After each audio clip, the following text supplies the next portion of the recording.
Today, the topic that we're going to start today is effects of development on human life. Syllabus में ये topic as it is mentioned है. हम इसी topic को आज deal करेंगे. Again, this topic is a 5 marker and 11 marker question, specifically more to be tilted towards 11 mark topic है. ठीक. And again, ये कल जो हमने एक टॉपिक डील करा था science and tech in India, उससे भी ये थोड़ा बहुत इंटर रिलेट हो जाता है. उसके भी कुछ पॉइंट्स को आप यहाँ पे ऐड ऑन कर सकते हो. ठीक. देखते हैं इसके बारे में effects of development on human life. ये जो टॉपिक है effects of development on human life, ये हमारे जो नोट्स आपको प्रोवाइड करी गई हैं उसमें भी ये मेंशन है, खाली नाम थोड़ा सा डिफरेंट है. हमारे नोट्स में मेंशन करा गया है role of science and technology in socio economic development. Same thing है, खाली हेडिंग में चेंजेस हैं, बाकी और कुछ चेंज है नहीं, एज इट इज है. लेकिन जो नोट्स आपको प्रोवाइड करी गई है वो एक ऐसे फॉर्मेट में दिया गया है. लेकिन आप उसे कट शॉर्ट करके अपने हिसाब से 11 मार्कर में कन्वर्ट कर सकते हो. And it would be better अगर आप उसे कट शॉर्ट करके लिखना अभी से प्रैक्टिस करो. इससे आपकी जो आंसर राइटिंग जो है वो बेटर हो पाएगी. ठीक. So start with the topic effects of development on human life या फिर role of science and tech in socio economic development. देखते हैं, कल हमने एक इंट्रो करा था regarding what is science and technology. Science क्या था? नॉलेज था रिगार्डिंग एनी स्पेसिफिक सेक्टर और any specific field, while technology क्या था? Technology is the application of that knowledge. ठीक. तो हम इस चीज को याद रखेंगे कि साइंस क्या है? नॉलेज है. और टेक्नोलॉजी क्या है? Application of that knowledge. इसी को बेस बना के हम ये टॉपिक शुरू कर रहे हैं. ठीक. Development in science and tech are fundamentally altering the way people live, connect, communicate, and transact with profound effects on economic development. Specific sentence की अगर हम बात करें, थोड़ा सा समझने की कोशिश करिएगा. Initially man what nomadic human being. ठीक. जस्ट जो हम बंदरों से जस्ट इवॉल्व हुए थे, हंटर एंड गैदरर थे. उस समय कुछ टेक्नोलॉजी वगैरह थी नहीं, बस वो हंटिंग गैदरिंग करके सरवाइव करता था. लेकिन उसने अपने दिमाग का इस्तेमाल करा, टूल्स वगैरह बनाना शुरू करा. इसकी वजह से उसके लाइफ में क्या चेंजेस आए? अब टूल यूज की वजह से उसे हंटिंग और गैदरिंग में आसानी हुई. ठीक. फिर जो ह्यूमन का जो फर्स्ट डिस्कवरी कहा जाता है, इट वाज फायर. फायर को उसने डिस्कवर करा. उसके पीछे की साइंस को उसने स्टडी करा कि हाँ, फायर सूखी चीजों को जलाता है, अगर टच करूंगा तो मुझे नुकसान पहुंच सकता है. इन सारी चीजों को उसने इस्तेमाल करा और अपनी लाइफ को कैसे बेटर करा? फायर को उसने खाना बनाने में इस्तेमाल करा, खुद को प्रोटेक्ट करने के लिए. वो केव वगैरह में रहता था, केव के चारों तरफ रात को सोते समय वो फायर लगा के सो जाता था. इसी वजह से वाइल्ड एनिमल अटैक से वो बच गया. फिर फायर की वजह से उसने जंगल वगैरह साफ करे और उसे खेती के लिए जमीन मिल गई. फिर उसी फायर को यूटिलाइज करके फिर वो इवॉल्व होता चला गया. तो एक नोमैडिक मैन से वो सेटलर बना कि नहीं? तो ये एक चेंज ऑफ लाइफ है.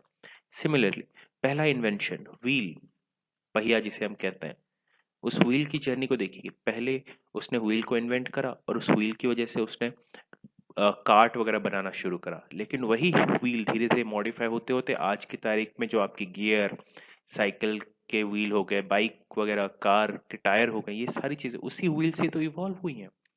देखिए, एक इन्वेंशन, एक डिस्कवरी, फायर एंड व्हील, बस ये दोनों फैक्टर की वजह से ह्यूमन लाइफ कितनी बेटर हो गई, कितनी चेंज हो गई है. आज की तारीख में फायर को आप आज भी यूज करते हो, थोड़ा सा ऑल्टरनेट हो गया है. फायर की जगह पे हम हीट या फिर एनर्जी का इस्तेमाल करते हैं. जैसे कि गाड़ी चलाने के लिए हम पेट्रोल डीजल का इस्तेमाल करते हैं. ये बर्न होता है, कंबशन होता है, फिर उसमें से जो एनर्जी रिलीज होती है, एज इट इज फायर नहीं है, लेकिन वो जो एनर्जी रिलीज होती है उसी एनर्जी से हमारी गाड़ियां चल रही हैं. हमने बस टेक्नोलॉजी को चेंज करा है, लेकिन इनपुट तो वही सेम ही है. तो इस तरीके से हमारी लाइफ क्या हुई है? चेंज हुई है. तो टेक्नोलॉजी इस तरह से हमारी सोशो और सोशियोलॉजिकल लाइफ और इकोनॉमिक लाइफ को चेंज करती है. ठीक. So it fundamentally alters the way people live, connect, communicate. पहले वो पोस्ट ऑफिस के सहारे हम लोग क्या कहते हैं, पोस्ट कार्ड्स भेजते थे. वो फिर डाकिया के हाथों जो कहते हैं पोस्ट भेजते थे, फिर टेलीग्राम वगैरह थे. लेकिन आज की तारीख में टेक्नोलॉजी इतनी एडवांस हो गई, पोस्ट ऑफिस की कोई जरूरत नहीं, ईमेल भेज दो. ठीक. अब जब सोशल मीडिया और एडवांस हुआ, ईमेल भी गया भाड़ में. एक व्हाट्सएप से काम चल जाएगा, इंस्टेंटली बंदे को पता चल जाएगा. ईमेल पता नहीं कब चेक करेगा कब नहीं.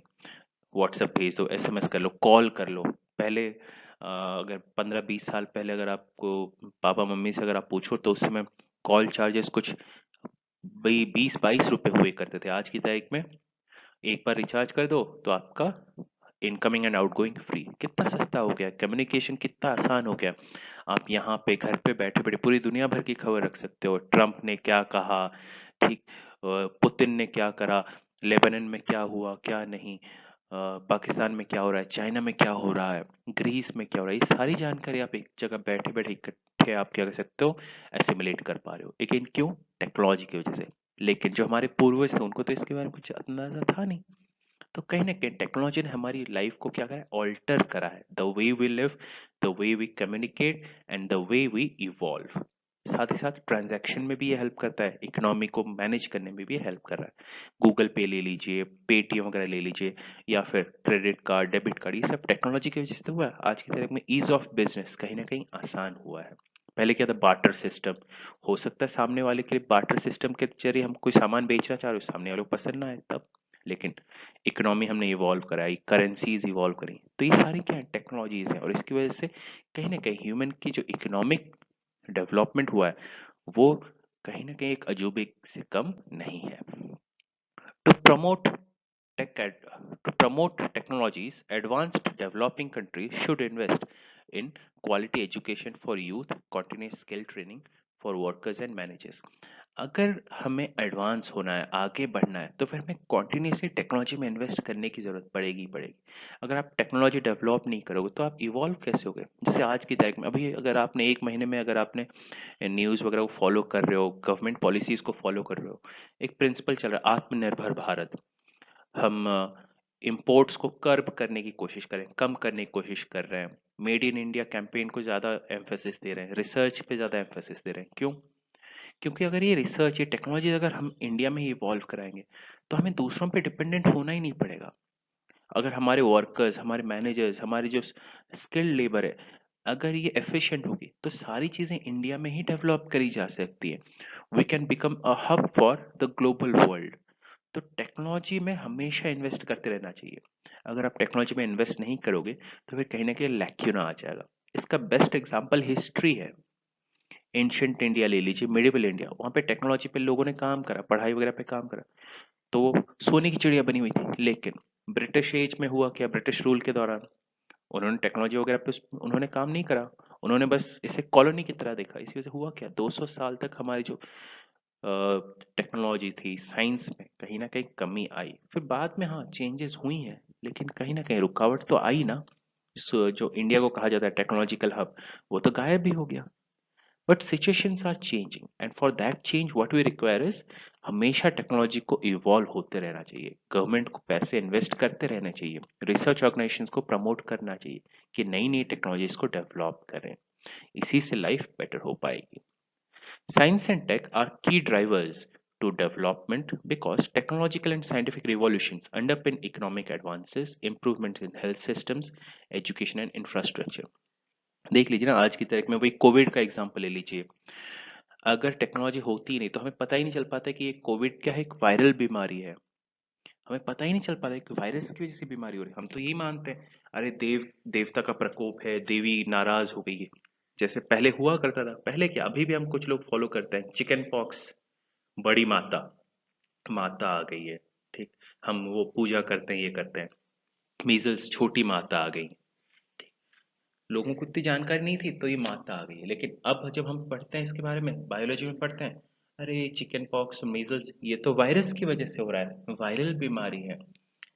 2-3 दिन अगर हम इसको सही तरीके से ट्रीट करते वैसे ही ठीक हो जाएगा, पूजा पाठ करने की कोई जरूरत है नहीं। लेकिन पहले इससे सारी चीजें नहीं होती थी। तो साइंस इस तरीके से डेवलपमेंट ला रही है, टेक्नोलॉजिकल रिवॉल्यूशंस की वजह से इकोनॉमिक एडवांसमेंट तो हो ही रहा है, हमारे हेल्थ सिस्टम्स भी इवॉल्व हो रही है। एजुकेशन, आज के टाइम में देख लीजिए, आप घर पे बैठे हो, हाँ दिक्कतें आ रही है, लेकिन फिर भी घर पे बैठे बैठे आपको लेक्चर्स मिल रहे हैं, ठीक। तो कहीं ना कहीं इन सारी चीजों में जो आपकी साइंस एंड टेक ने मदद करी है। Next, the technological revolutions of 21st century is emerging from entirely new sectors based on microprocessor, telecommunication, biotech and nanotech. जो पुराने जो एंशियंट और मिडिवल एरा के जो साइंसेस थे वो प्योर साइंसेस थे, biology, chemistry, physics, medicine, geography वगैरह। लेकिन आज की जो 21st सेंचुरी साइंस वो इवॉल्व हो चुका है।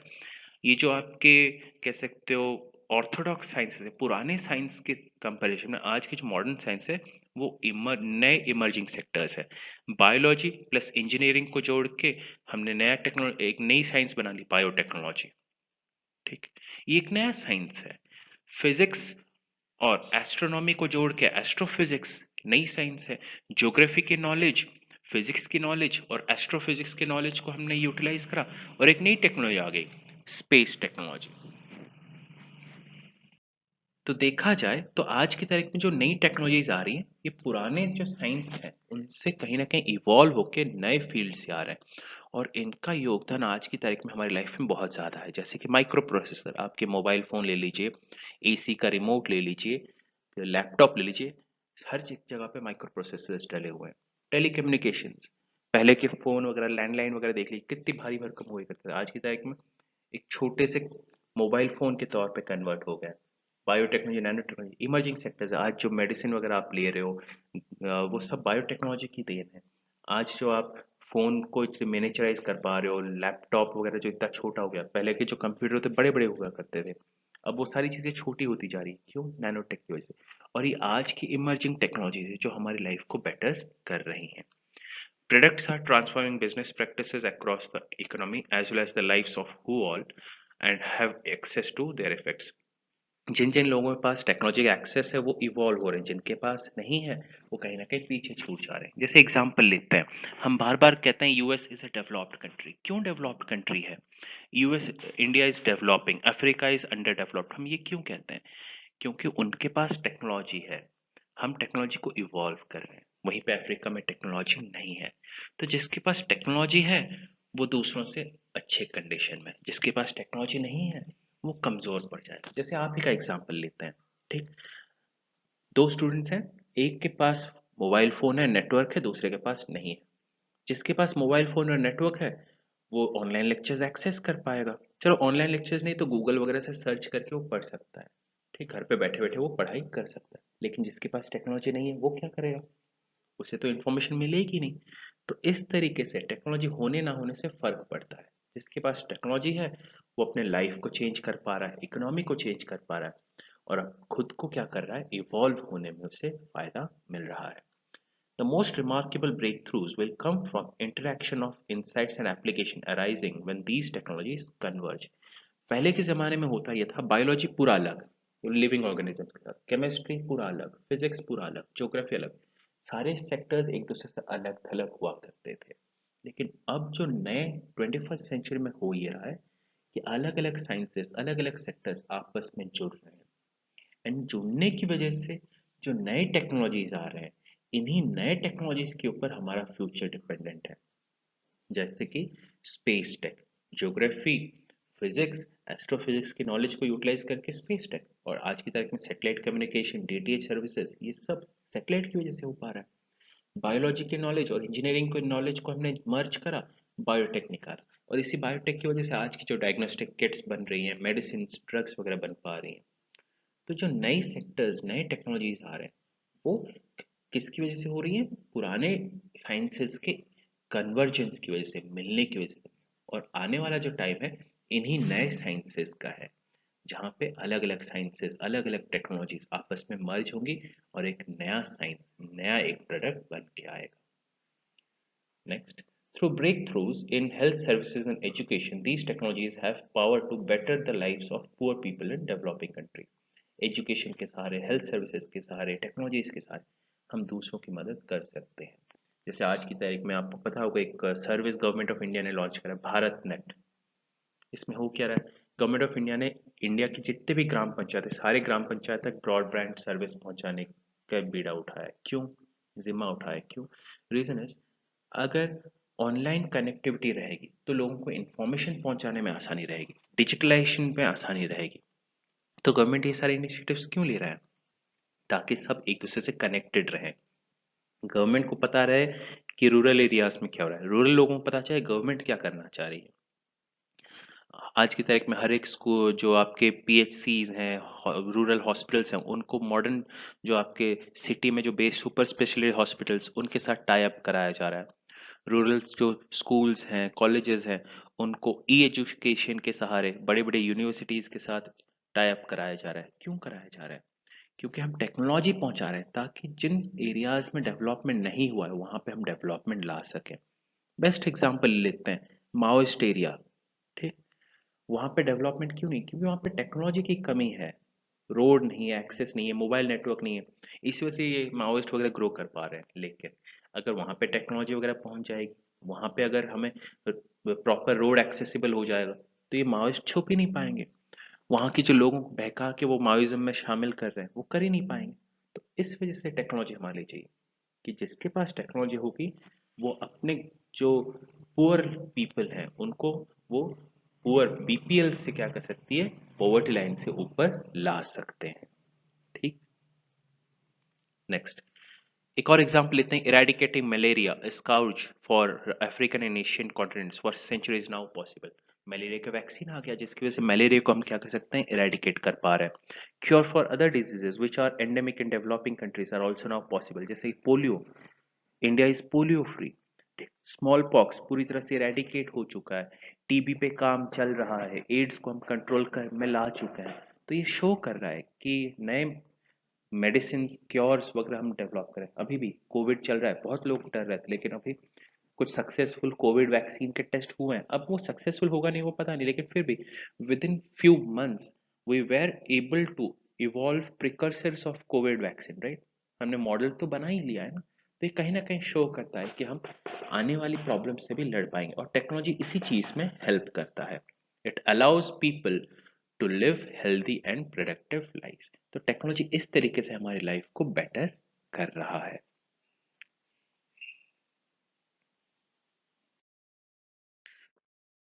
Next, access to application are critical. Service and technology are the differentiators between countries that are able to tackle poverty effectively by growing and developing their economies and those that are not. अब किस किस के पास technology है नहीं है, application है, access है नहीं है, ये बड़ा एक इंपॉर्टेंट मुद्दा बन जाता है।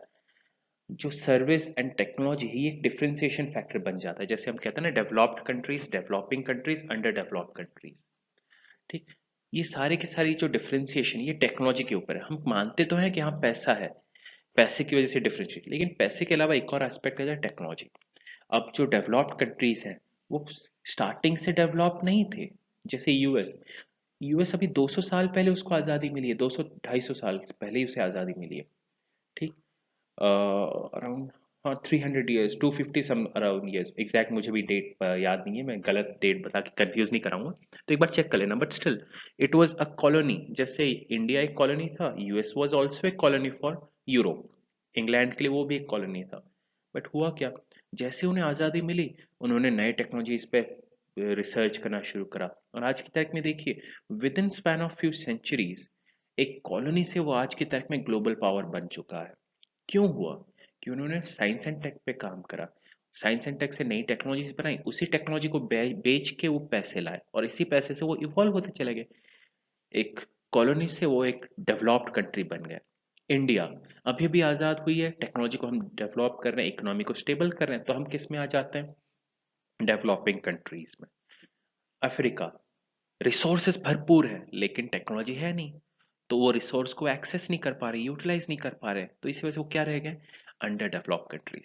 तो जिसके पास टेक्नोलॉजी है वो इवॉल्व हो पा रहा है, जिसके पास नहीं है वो पीछे छूट जा रहा है। तो टेक्नोलॉजी जो है वो एक डिफरेंशिएटर की तरह काम कर रहा है, कौन अपने यहाँ पे डेवलपमेंट ला सकता है, कौन पॉवर्टी को टैकल कर सकता है, कौन नहीं। Next, the extent to which developing economies emerge as economic powerhouses depend on their ability to grasp and apply insights from science and tech and use them creatively. जो जो कंट्रीज टेक्नोलॉजी को अच्छे तरीके से यूटिलाइज कर पा रहे, develop कर पा रहे, वो आगे बढ़ जाएंगे, इकोनॉमिक पावर हाउस बन जाएंगे। जैसे चाइना ले लीजिए, यूएस ले लीजिए, इंग्लैंड ले लीजिए, फ्रांस ले लीजिए, जर्मनी ले लीजिए, ये क्या बन गया, इकोनॉमिक पावर हाउस बन गया। ये ग्लोबल इकोनॉमी को क्या कर सकते हैं, हैंडल कर सकते हैं और इन्फ्लुएंस कर सकते हैं। क्यों? क्योंकि इन्होंने टेक्नोलॉजी पे एक्सेस कर लिया है, और इसी टेक्नोलॉजी की वजह से वो क्या कर पा रहे हैं, पूरी इकोनॉमी को वो मैनेज करना है। तो इस तरीके से वो क्या कर सकते हैं, अपने पूरी पॉपुलेशन को, लाइफ को बेटर कर सकते हैं। Innovation is primary driver for technological growth and drives higher life living standard. अगर इनोवेशन नहीं होगा तो फिर टेक्नोलॉजी आएगी नहीं, और अगर टेक्नोलॉजी नहीं आएगी तो हमारी लिविंग स्टैंडर्ड में चेंजेस नहीं आएंगे। जैसे कि अगर एसी हम डेवलप नहीं करते, इन्वेंट नहीं करते, तो हमें आज भी वही फैन और कूलर से सरवाइव करना पड़ता। अगर रेफ्रिजरेटर हम अगर इन्वेंट नहीं करते, तो हमारा जो फ्रिज में जो खाना वगैरह रख रहे हैं, कोल्ड ड्रिंक वगैरह रख पा रहे हैं, ये हम रख ही नहीं पाते। ठीक। आज भी हम अगर हम ये साइकिल, बाईसाइकिल, जो आपके मोटरसाइकिल, ट्रक, बस, कार, अगर ऑटोमोबाइल वगैरह को हम लोग इन्वेंट नहीं करते, तो हमें आज भी वही बैलगाड़ी से ही काम चलाना पड़ता। तो टेक्नोलॉजी कहीं ना कहीं हमारी लाइफ को बेटर कर रही है, हमारे लिविंग स्टैंडर्ड को बेटर करने में हेल्प कर रही है।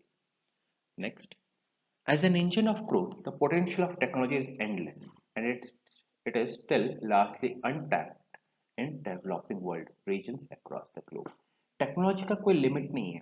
जैसे कि जब गैलीलियो ने कहा था कि earth is round and revolves around the sun, उन्होंने ये नहीं सोचा था कि जो फ्यूचर के साइंटिस्ट है वो अर्थ के बाहर भी जा पाएंगे, they would land into moon, they would place satellites into space, जिससे वो अर्थ ही नहीं बल्कि बाकी के प्लैनेट्स को भी मॉनिटर कर पाएंगे। उन्होंने सोचा नहीं था, क्योंकि टेक्नोलॉजी इस चीज को पॉसिबल कर पा रही। जो चीज आप सोच नहीं सकते हो, टेक्नोलॉजी उस चीज को पॉसिबल करके दिखाती है। जैसे इवोल्यूशन में हमने एक बात करी थी, ह्यूमंस हमेशा चाहते हैं कि वो उड़ पाए, लेकिन हुआ क्यों नहीं? लेकिन टेक्नोलॉजी उस चीज को पॉसिबल कर पा रही है ना। We don't have wings, but with machines, with aeroplane, helicopters, we are able to fly. तो ये टेक्नोलॉजी की तो मदद की वजह से ये सारी चीजें हो पा रही है। तो इसी वजह से टेक्नोलॉजी की जो लिमिट है वो क्या है? एंडलेस है। अगर आपके पास टेक्नोलॉजी है, आपके पास पैसा है, रिसर्च है, तो आप कुछ भी कर सकते हो, उसका कोई लिमिट नहीं है। लेकिन उसको टैप करना एसेंशियल है। और डेवलपिंग कंट्रीज के साथ इश्यू क्या है? उनके पास पैसे कम होने की वजह से टेक्नोलॉजी को एक्सेस नहीं कर पा रहे हैं। Even though they have unlimited power, but they are not able to access that power. जैसे इंडिया, 1.3 बिलियन मार्केट उसके पास है, 1.3 बिलियन पॉपुलेशन, लेकिन क्योंकि हमारे पास टेक्नोलॉजी नहीं है, तो वर्ल्ड क्लास प्रोडक्ट हम बना नहीं पा रहे हैं। इस वजह से हो क्या रहा है? मजबूरन हम इस प्रोडक्ट को बाहर से इंपोर्ट कर रहे हैं। इसकी वजह से बहुत सारा फॉरेन रिजर्व बाहर चला जा रहा है। हम ग्लोबल इकोनॉमी को इन्फ्लुएंस नहीं कर पा रहे, लेकिन चाइना वहीं पे उल्टा काम कर रही है। उसके पास भी मास पॉपुलेशन, लेकिन उसने टेक्नोलॉजी को एक्सेस कर लिया है।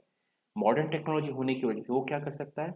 अब दूसरों के ऊपर डिपेंडेंट नहीं है, वो भी वर्ल्ड क्लास प्रोडक्ट बेच के इंडिया, चाइना में तो अपना सामान बेच ही रहा है, प्लस वो बाकी की कंट्रीज में भी बेच रहा है, जैसे इंडिया, यूएस में भी अपने प्रोडक्ट्स को बेच पा रहा है। इस तरीके से वो क्या कर रहा है? ग्लोबल इकोनॉमी को वो हैंडल कर रहा है। Less developed countries not only lack skilled labor and capital, but they also use this less efficiently.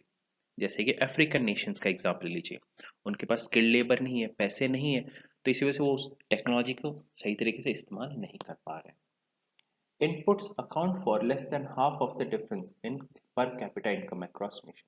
आप कितना टेक्नोलॉजी इनपुट कर रहे हो, कितने पैसे इनपुट कर रहे हो, इससे आपका आउटपुट कहीं ना कहीं जो इनकम है वो मतलब कह सकते हो डिपेंड करती है। जितना ज़्यादा आप टेक्नोलॉजी इस्तेमाल करोगे, जितना पैसा आप लगाओगे, उतना ज़्यादा प्रॉफिट या फिर आप कह सकते हो कि आपकी इकोनॉमी को इवॉल्व करा सकते हो। Next is the rest is due to inability to adopt and adapt technologies to raise productivity. जैसे आज भी कई केसेस में हम टेक्नोलॉजी को सही तरीके से इंप्लीमेंट नहीं कर पा रहे हैं। जैसे एग्जांपल लेते हैं, आज की तारीख में फार्मिंग ऑलमोस्ट मैकेनाइज्ड हो गया, ट्रैक्टर वगैरह से करी जाती, लेकिन आज भी कुछ जगह है, रूरल एरियाज है, ट्राइबल पॉपुलेशन, वो आज भी वही ट्रेडिशनल प्रैक्टिस कर। क्यों? They are not able to adopt. क्यों अडॉप्ट नहीं कर पा रहे हैं? वो अपने ट्रेडिशनल प्रैक्टिस को छोड़ना नहीं चाह रहे। आज भी इंडिया में बहुत सारी इंडस्ट्रीज में ऑटोमाइजेशन नहीं हुआ है। ठीक, आज भी हम फिजिकल लेबर का इस्तेमाल कर रहे हैं, तो इस वजह से हो क्या रहा है? प्रोडक्टिविटी लो रहती है। लेकिन फॉरेन में क्या हो रहा है? जो डेवलप कंट्रीज हैं वो ऑटोमाइजेशन की तरफ मूव कर गए हैं, रोबोट से काम करा रहे हैं, एआई का इस्तेमाल कर रहे हैं, मशीन्स का इस्तेमाल करें। इस वजह से वहाँ पे प्रोडक्टिविटी और एफिशिएंसी बढ़ गई है। तो ये कहीं ना कहीं एक टेक डिवाइड बन गया है between tech haves and tech have nots. जिसके पास टेक्नोलॉजी है वो और आगे बढ़ता जा रहा है, और जिसके पास टेक्नोलॉजी नहीं है वो पीछे छूट गया है। Next, to promote technological advances developing countries should invest in quality education, जो कि इंडिया कर रही है, for youth, continuous skill training for workers and managers. Again India is working on it, skill development में काम कर रही है, and should ensure that knowledge is shared as widely as possible across society. जो free education provide करी जा रही है, और अभी जो health policy, sorry education policy, इसी चीज़ पे ही तो काम कर रही है कि एजुकेशन नॉलेज को मैक्सिमम लिमिट तक हम पहुंचा सकें, क्योंकि knowledge is systematically integrated information that allows a citizen, a worker, a manager, or a finance minister to act purposely and intelligently in a complex and demanding world. क्योंकि अगर education नहीं होगा, knowledge नहीं होगा, तो आज की जो डिमांडिंग वर्ल्ड में हम सर्वाइव नहीं कर पाएंगे। आप ही सोच लो ना, अगर आपके पास प्रॉपर एजुकेशन नहीं होती, क्या आप ये जो सब्जेक्ट्स वगैरह पढ़ रहे हो उस चीज़ को हैंडल कर पाते? नहीं। So education is very important and government should invest in this. कि किसी भी टेक्नोलॉजी को, नए टेक्नोलॉजी को इवॉल्व करने के लिए आपको साइंटिस्ट की जरूरत है, और साइंटिस्ट आएंगे कहाँ से? स्कूल कॉलेज से ही तो आएंगे। तो इस वजह से नॉलेज को प्राइम इंपॉर्टेंस देना मैंडेटरी है, कंपलसरी है। Adopting appropriate technologies leads directly to higher productivity, which is key to growth. हम तो ये मानते ही हैं। In societies that have large stocks and flows of knowledge, virtuous circles that encourage widespread creativity and technology. और ये जो paragraph है इसका मीनिंग बस सिंपल सा ये है कि जिनके पास बहुत सारा पैसा है, जिनके पास बहुत सारी टेक्नोलॉजी है, जैसे कि डेवलप कंट्रीज, वो क्या करते हैं, इसको चर्न आउट करते रहते हैं, इससे पैसे निकालते रहते हैं, टेक्नोलॉजी को बेचते हैं, उस टेक्नोलॉजी को पैसा आता है, उसकी वजह से उनकी इकोनॉमी क्या होती है, ग्रो होती रहती है, वो इवॉल्व होते रहता है। लेकिन जिनके पास नहीं है, उनकी क्या मजबूरी रह जाती है, वो दूसरों के ऊपर डिपेंडेंट रह जाते हैं। जैसे एग्जांपल लेते हैं यूएस, उसने एडवांस चीजें डेवलप करी और उस एडवांस चीजों को क्या करता है, बाकी कंट्रीज में बेचता है, उन्हें पैसा मिल रहा है। लेकिन इंडिया के साथ क्या इशू आ जाती है, ना हमारे पास पैसा है ना टेक्नोलॉजी, इस वजह से हमें क्या करना पड़ जाता है, दूसरों के ऊपर डिपेंडेंट होना पड़ रहा है। दूसरों के ऊपर डिपेंडेंट होने की वजह से क्या इशू आती है, इससे ये इशू आती है, हमारा जो फॉरेन रिजर्व है वो बाहर खर्च हो जाता है, हमारी इकोनॉमी इवॉल्व नहीं हो पाती, क्योंकि हमारे पास पैसा नहीं है। हम इंपोर्ट ड्यूटी देते देते, इंपोर्ट करते करते हमारा सारा पैसा खर्च हो जाता है। तो ये कहीं ना कहीं हमारे लिए एक लैक्यूना बन जाती है, इशू बन जाती है। तो this is how it is hampering us. Next, successful countries have grown their ability to innovate. जो जो सक्सेसफुल कंट्रीज हैं, उन्हें इनोवेट करना, टेक्नोलॉजी को एडवांस करने की एबिलिटी उन्हें आ गई है। कैसे? They learn by doing, by investing public funding, government funding to help finance research and development in critical areas. यहाँ पे everyone is involved, big, small, public, private, rich, poor. जो सक्सेसफुल कंट्रीज हैं वो सबसे ज़्यादा कहाँ इन्वेस्ट कर रहे हैं, रिसर्च पे, नई टेक्नोलॉजीज पे कर रहे हैं। और इसमें ऐसा नहीं कि खाली गवर्नमेंट इन्वॉल्व हो रही है, रिच पीपल इन्वॉल्व, ऐसा नहीं है, सब कोई, हम आप सब इसमें इन्वॉल्व है। अब बोलोगे पुअर वगैरह कैसे इन्वॉल्व है, जब वो सामान खरीदते हैं तो टैक्स देते हैं कि नहीं, उस टैक्स के सहारे everyone is getting involve, big, small, public, private, rich, poor. और इसी टैक्स मनी कोई गवर्नमेंट रिसर्च में यूज करती है, जैसे आज की टाइम में गवर्नमेंट बहुत सारा फंडिंग दे रही है रिसर्च में।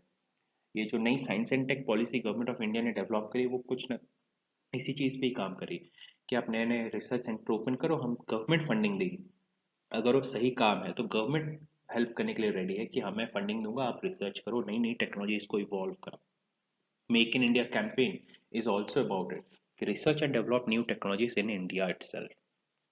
Next, the benefits that are certain to flow from technological revolution in an increasingly connecting world and knowledge-intensive world will be seized by those countries and companies that are alive to rapidly changing environment. आज के समय में technology इतनी change हो रही है, तो जो कंट्रीज इस चेंज को अडाप्ट कर पाएंगे, नई टेक्नोलॉजी को अडाप्ट कर पाएंगे, वही सरवाइव करेंगे, जो नहीं वो पीछे छूट जाए। जैसे कि वर्ल्ड में अभी 5G लॉन्च करने की बात करी जा रही है, अगर इंडिया में भी 5G लॉन्च नहीं करे, हम बोलेंगे नहीं हमें 5G नहीं चाहिए, हम 2G 3G के साथ खुश हैं, ये थोड़ी ना चलेगा। पूरी दुनिया जब आगे बढ़ रही है तो आपको भी आगे बढ़ने की जरूरत है।